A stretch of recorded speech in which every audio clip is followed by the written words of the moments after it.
Bismillahirrahmanirrahim. Assalamualaikum warahmatullahi ta'ala wabarakatuh. Topik pada hari ini ialah mentaati ibu bapa dan peluang berkhidmat kepada mereka pada masa-masa yang terluang.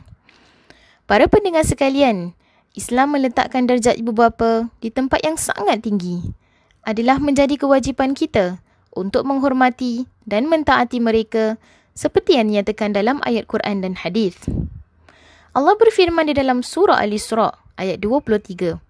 Dan Tuhanmu telah memerintahkan supaya kamu jangan menyembah selain Dia. Dan hendaklah kamu berbuat baik pada ibu bapamu dengan sebaik-baiknya. Jika salah seorang di antara keduanya atau kedua-duanya sampai berumur lanjut dalam pemeliharaanmu, maka janganlah sekali-kali kamu mengatakan kepada keduanya perkataan dan janganlah kamu membentak mereka dan ucapkanlah kepada mereka perkataan yang mulia.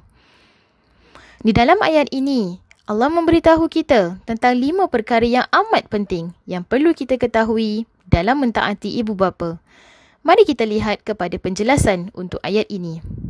Yang pertama, ayat yang berbunyi, dan Tuhanmu telah memerintahkan supaya kamu jangan menyembah selain Dia.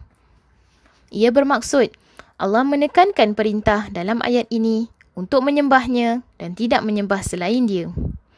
Yang kedua, ayat yang berbunyi, hendaklah kamu berbuat baik pada ibu bapamu dengan sebaik-baiknya. Ia bermaksud, Al-Quran menyingkap rasa kesedaran manusia untuk berbakti dan rasa kasih sayang anak terhadap ibu bapa. Yang ketiga, ayat yang berbunyi, jika salah seorang di antara keduanya atau kedua-duanya sampai berumur lanjut dalam pemeliharaanmu. Ia bermaksud, perlunya perlindungan bagi anak kepada ibu bapa di saat keduanya sudah lanjut usia dan dalam keadaan lemah. Yang keempat, ayat yang berbunyi, maka janganlah sekali-kali kamu mengatakan kepada keduanya perkataan dan janganlah kamu membentak mereka. Ia bermaksud, inilah cara yang penting dalam memelihara kedua ibu bapa dalam penuh ketaatan. Jangan sampai ditunjuk dari anak-anak kemarahan atau membuat ibu bapa sedih, apatah lagi menghina atau bersikap tidak hormat pada ibu bapa. Yang terakhir dan yang kelima, ayat yang berbunyi, dan ucapkanlah kepada mereka perkataan yang mulia. Ia bermaksud, hendaklah ucapan dari seorang anak kepada ibu bapanya menunjukkan sifat hormat dan kasih sayang. Apa yang boleh saya rumuskan di dalam ayat ini? Bahawasanya Allah telah memberitahu kita tentang peri pentingnya mentaati ibu bapa, juga cara-cara bagaimana kita bermuamalah dengan mereka supaya kita tidak salah melakukan apa sahaja yang boleh membuatkan kita mendapat dosa yang besar. Para pendengar sekalian, kita haruslah sentiasa ingat bahawa jika apa yang kita lakukan haruslah di atas keridaan ibu bapa, kerana keridaan Allah terletak kepada keridaan ibu bapa, seperti yang dinyatakan dalam sebuah hadis. Rasulullah SAW bersabda, keridaan Allah bergantung kepada keridaan ibu bapa dan kemurkaan Allah bergantung kepada kemurkaan ibu bapa. Hadis riwayat Imam At-Tirmizi. Apakah cara-cara yang betul dalam mentaati ibu bapa? Yang pertama, patuh pada arahannya. Yang kedua, bermuamalah dengan mereka dengan lembut dan baik, juga merendahkan suara apabila berbual dengan mereka dan menjauhkan diri daripada memarahi atau mengherdik mereka. Dan yang terakhir, berdoa untuk mereka dengan rahmat dan maghfirah. Apakah ganjaran dalam mentaati ibu bapa? Yang pertama, mendapat ganjaran dan pahala yang besar dari Allah Subhanahu wa taala dan hasilnya dapat mencapai syurga Allah.